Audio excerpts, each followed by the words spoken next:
Hello my friends and welcome back to my channel. In this video, I'm going to take a break from talking about productivity and peak performance and talk about something a little bit more personal.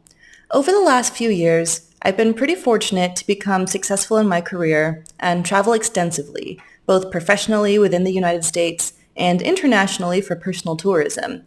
Here's the thing though, while I do have a great supportive family and a group of friends, I am a single woman who lives alone. Doing things alone used to be a huge impediment for me. But in this video, I'm going to share with you my personal journey about how I became not only comfortable, but empowered by doing things alone.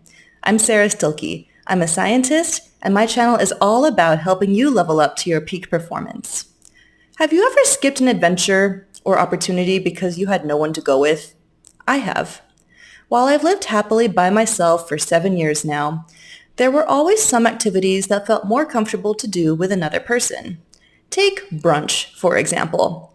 I love going to brunch on the weekends, but the idea of going by myself, watching couples and groups of friends laugh and share mimosas together, seemed very lonely. So if I couldn't find somebody to go with me, I would skip brunch. Concerts were another thing. When the artist Pitbull came to give a concert in LA, I was so excited. Unfortunately, none of my friends wanted to drive an hour each way on a weeknight to see the concert. With nobody to go with me, I chickened out and I skipped the Pitbull concert. Trips were another thing. I had always wanted to travel to Iceland to see the Northern Lights and take a dip in the famous Blue Lagoon. One of my good friends thought it sounded fun, so we planned the itinerary and found a great deal on flights and hotels. When it came time to book the trip, though, she decided she didn't want to go anymore and backed out. I was terrified of the idea of traveling to a foreign country by myself, so I skipped a trip to Iceland. I missed out on so many great life experiences because I was scared to do things alone. Honestly, every time it happened, I felt a bit disgusted with myself. Here I was, a self-proclaimed strong and independent woman, skipping out on things I wanted to do if nobody wanted to go with me. Every time it happened, I felt sad that I had missed out on a fun life experience, and also ashamed because I knew it was my own fault. At this point, it was 2018, and I asked my best friend how he dealt with these situations. He told me that since he was married, he had a default person to do these things with.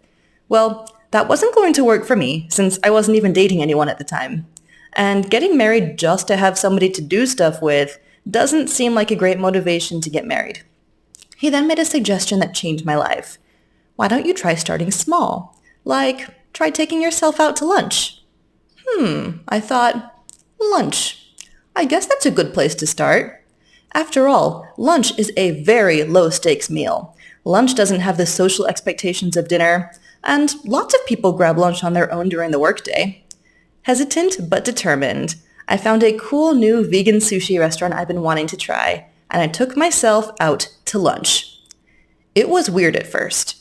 I asked for a table for one and fiddled awkwardly with my phone while waiting for my food to arrive, which felt like it took forever. When the food arrived, I ate self-consciously, looking around, feeling weird that I was sitting alone at a table in a restaurant. It felt like everybody was staring at me, judging me for being a lonely loser. But then a weird thing happened. I looked around and noticed several other people eating lunch by themselves. They were either just playing on their phones or enjoying their lunch, looking quite content. It turns out lots of people ate lunch alone, and nobody cared what I was doing. After taking myself out to lunch that first time, I decided to keep dipping my toes in the water of solo activities, in the hopes that I would slowly become more comfortable with doing things on my own. The next thing I did was take myself out to the movies. I normally went to movie theaters with my friends, but this seemed like a great chance to practice. I left work a little early that day, booked one reclining seat at a nearby movie theater, and enjoyed a Marvel movie, the first Black Panther, all by myself. I ended up enjoying myself so much that I went by myself to see Black Panther again the following weekend. After that, I sought out opportunities to do things on my own. Every time I did a group activity by myself, I felt more comfortable, less afraid, and most importantly, I felt my personal self-confidence growing exponentially.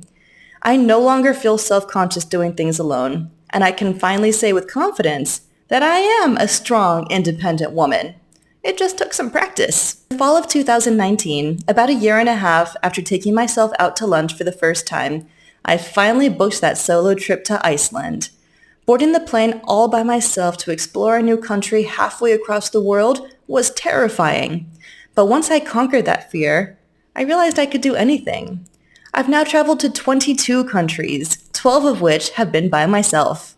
I've gone to dinner in Paris, cried my eyes out at the Prague Opera's production of Puccini's La Bohème, climbed the Teotihuacan pyramids in Mexico City, and enjoyed brunch in my own neighborhood, all by myself. I do have a boyfriend now, and he and I went to New York City this February to explore the city and to celebrate Valentine's Day. When I found out he wasn't interested in seeing Hamilton on Broadway, I used the money I was going to spend on buying us both average tickets to buy myself one awesome ticket in the fourth row.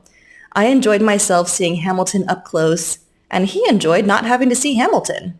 Pro tip, doing things by oneself is much, much cheaper than doing them with others.